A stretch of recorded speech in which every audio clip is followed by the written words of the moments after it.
Jackie Doyle-Price. Thank you, Madam Deputy Speaker. And I share the concerns expressed by many honourable members about the lack of consistency in the application of tiering and how areas are allocated into it.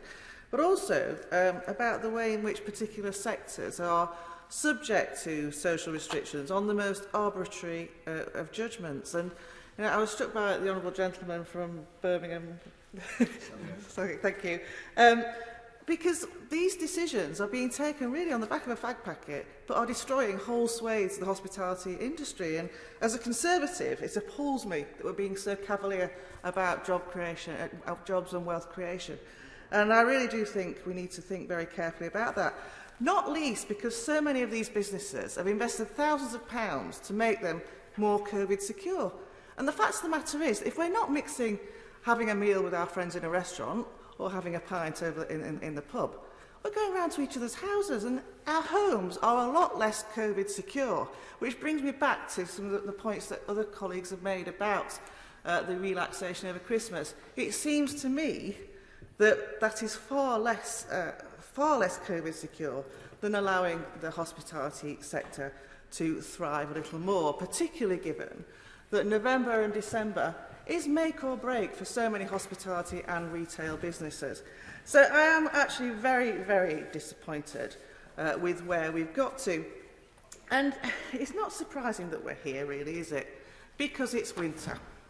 And at this time, every winter, the NHS gets taken over by a collective anticipatory anxiety about what is going to happen over the next 3 months. Because we never know.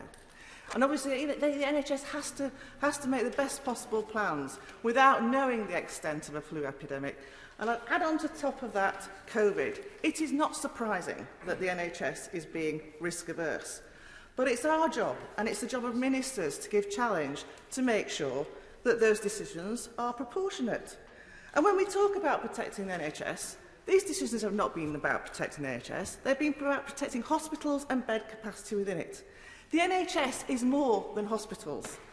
It's about everybody who works in the NHS. And I would just like to say a bit of a shout-out for our paramedics and our ambulance crews, who, frankly, are bearing the brunt of the fact that so many GPs have still not reopened their surgeries. More and more people are calling 999, and because of isolate, test and trace, our ambulance crews are overstretched. So many are on self-isolation, and so many are working very, very long shifts. So when we talk about protecting our NHS, it's more than beds in hospitals, and let's make sure we protect the entirety of it. Rachel